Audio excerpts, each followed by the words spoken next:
नमस्कार, मेरा नाम डॉक्टर प्रियंका सिंह है और मैं अपोलो सेज हॉस्पिटल में as a senior consultant paediatric nephrologist and paediatrician काम कर रही हूँ।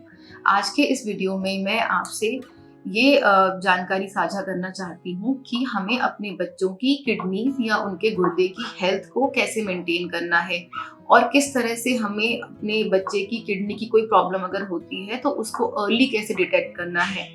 तो सबसे पहली चीज़ हमें जो ध्यान रखनी है कि बच्चे का जो डाइट है वो बैलेंस डाइट होना चाहिए। उसमें नमक की मात्रा हम थोड़ा कम की तरफ रखें तो ज़्यादा अच्छा है, क्योंकि नमक कम रखने से बच्चे का ब्लड प्रेशर आगे चल के भी मेंटेन रहता है, क्योंकि अगर ब्लड प्रेशर ज़्यादा होता है तो वो किडनीज को डैमेज करता है। उसके बाद सिट्रस फ्रूट जैसे कि नारंगी, संतरे, लेमन, वाटरमेलन, ये सारी चीज़ें हमें बच्चे की डाइट में इंक्लूड करनी चाहिए। सैलेड्स को इंक्लूड करना चाहिए। और जहाँ तक पानी की बात है, हमें ये कोशिश करनी चाहिए कि बच्चा दिन भर में 2 से 2.5 लीटर पानी पिए अकॉर्डिंग टू सीजन। अगर गर्मी का टाइम है तो वो मात्रा बढ़ाई जा सकती है। हमको बच्चे का यूरिन आउटपुट यानी पेशाब की मात्रा पर भी नज़र रखनी है कि कम से कम वो 6 से 8 बार ज़रूर यूरिन पास करे। उसकी यूरिन का कलर अगर पीला है, इसका मतलब बच्चे में पानी की कमी हो रही है। तो अकॉर्डिंगली हमें बच्चे को मोटिवेट करना चाहिए कि वो अच्छी तरह से पानी पिए। उसके बाद कुछ पेरेंट्स हैं कई बार over the counter herbal medicine या आयुर्वेदिक मेडिसिन को लेते हैं बच्चों के लिए। तो आपको उसमें ये ध्यान रखना है कि उसमें हेवी मेटल्स ना हो, क्योंकि जो एलोपैथी मेडिकेशंस में जनरली हमें पता होता है कि हम बच्चे को क्या दे रहे हैं, लेकिन नेचुरल मेडिसिन या हर्बल मेडिसिन में हैवी मेटल्स की क्वांटिटी बहुत ज़्यादा होती है जो किडनीज को डैमेज कर सकती है। देन हमें केयरफुल रहना चाहिए कि हम बच्चे को हर छोटी छोटी बात पे पेन किलर्स ना दें, क्योंकि excess amount of pain killers भी अगर बच्चा खाता है तो उसकी किडनीज जो है वो डैमेज हो सकती हैं।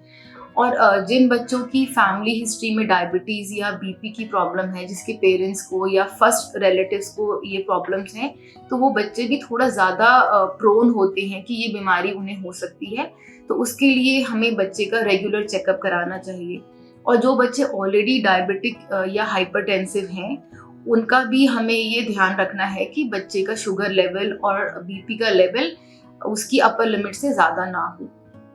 उसके बाद हमें ये ध्यान रखना है कि बच्चा एक्सरसाइज करे, उसका मोटापा ना बढ़े, क्योंकि जितना ज़्यादा वेट बढ़ता है उतना किडनीज के ऊपर प्रेशर बढ़ता है।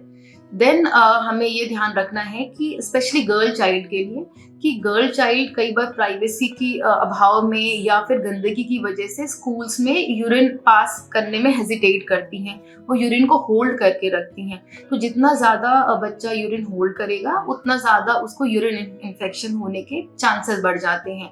और जितना बच्चा छोटा होता है उसका यूरिन इन्फेक्शन किडनीज को जाके और भी अफेक्ट करता है।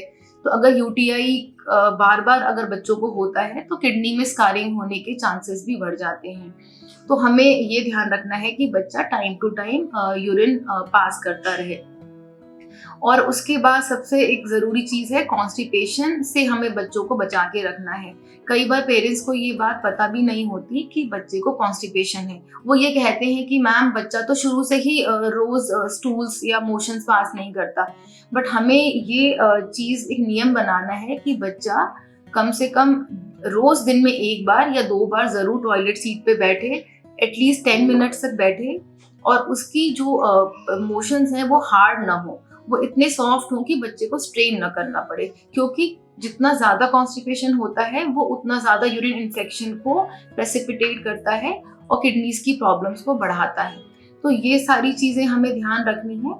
और जो हमने किडनी की बीमारियों के लक्षण पिछले वीडियो में डिस्कस किए थे, उन पे भी हमें नज़र रखनी है कि अगर कोई भी सिम्टम हमें दिखता है या हम नोटिस करते हैं तो हमें विदाउट एनी डिले अपने पीडियाट्रिक नेफ्रोलॉजिस्ट से मिलना है।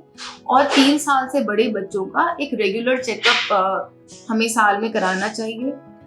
हमें कभी भी ये इंतज़ार नहीं करना है कि बच्चे को कोई प्रॉब्लम होगी तो हम डॉक्टर के पास जाएंगे। एक रूटीन चेकअप की बहुत इंपॉर्टेंस है, जिससे छोटे छोटे क्लूज जो डॉक्टर को मिलते हैं उससे किडनी की बीमारी हम अर्ली स्टेज पे डिटेक्ट कर सकते हैं। Thank you.